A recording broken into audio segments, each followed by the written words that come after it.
Hello dear student. एक question हम देखते हैं जो पॉलिनोमियल से संबंधित है और ये क्वेश्चन बराबर सीबीएसई बोर्ड के एग्ज़ाम में, बिहार बोर्ड के एग्ज़ाम में और साथ ही साथ जितने भी कम्पिटिटिव एग्ज़ाम हैं, इंडिया के जितने भी कम्पिटिटिव एग्ज़ाम हैं, लगभग क्वाड्रेटिक इक्वेशन से ये क्वेश्चन पूछते ही पूछते हैं। खासकर एसएससी, रेलवे, ये सब में ज़्यादा पूछते हैं। तो इस क्वेश्चन को हम देख लेते हैं पहले, है ना। कह रहा है कि if alpha beta are zero of the polynomial इतना, then the value of alpha plus beta का वैल्यू क्या होगा। तो आप एक स्टैंडर्ड इक्वेशन जानते हैं, है ना। इस क्वेश्चन को बनाने से पहले एक हम पहले लिख लेते हैं, ठीक ना। एक स्टैंडर्ड इक्वेशन आप जानते हैं क्या होता है। स्टैंडर्ड इक्वेशन कि x square plus b x plus c बराबर जीरो, है ना। एक स्टैंडर्ड इक्वेशन ये होता है, x square plus b x plus c बराबर जीरो होता है। लेकिन हमारा गिवन इक्वेशन कितना है, गिवन इक्वेशन है एक्स स्क्वायर माइनस वन, ये दिया हुआ है ना, ठीक है। एक्स स्क्वायर माइनस वन और इसका अल्फ़ा बीटा क्या दिया हुआ है, इस रूट्स दिया हुआ है ना, इस इक्वेशन का रूट्स दिया हुआ है अल्फ़ा बीटा।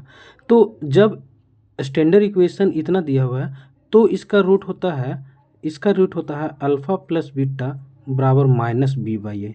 और अगर अल्फ़ा इंटू बीटा निकालना है, गुना निकालना है अल्फ़ा इंटू बीटा, तो क्या हो जाता है, सी बाई ए हो जाता है। लेकिन हमारा दिया हुआ क्या है equation, x square minus one. तो आप देख लीजिए कि एक्स स्क्वायर का कोफिशिएंट ए होता है, तो इसके जगह पे कुछ नहीं तो वन मान सकते हैं ना। तो एक्स स्क्वायर टाइप से दिया हुआ है और ये कांस्टेंट टर्म वन दिया हुआ है। लेकिन एक्स वाला जो टर्म है ये कहीं दिया हुआ है, नहीं दिया हुआ है ना, नहीं दिया हुआ। तो इसका हम लिख लेते हैं कि अल्फ़ा प्लस बीटा हमको निकालना भी है ना। ये वाला देख लीजिए वैल्यू, अल्फ़ा प्लस बीटा निकालना। तो अल्फ़ा प्लस बीटा बराबर क्या होता है, माइनस बी बाई ए होता है फॉर्मूला। तो माइनस बी बाई ए, और माइनस बी देखिए तो किसका, एक्स का कोफिशिएंट है, लेकिन इसमें कहीं पे एक्स दिख रहा है, वो वाला टर्म है नहीं। तो ऊपर में कितना हो जाएगा, जीरो, और ए के जगह पे कितना हो जाएगा, एक्स स्क्वायर का कोफिशिएंट वन, है ना। तो जीरो बाई वन का मतलब कितना हो जाएगा, वन, है ना। तो सॉरी, जीरो बाई वन का मतलब वैल्यू हो जाएगा, जीरो में वन से डिवाइड करेंगे तो जीरो हो जाएगा।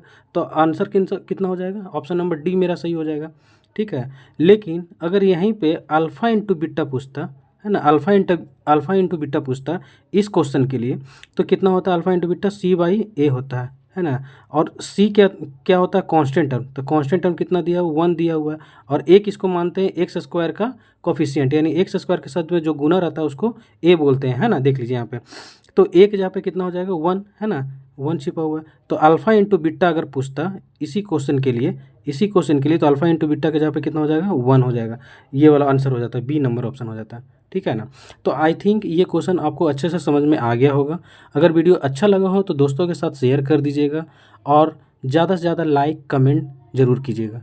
Thank you dear student.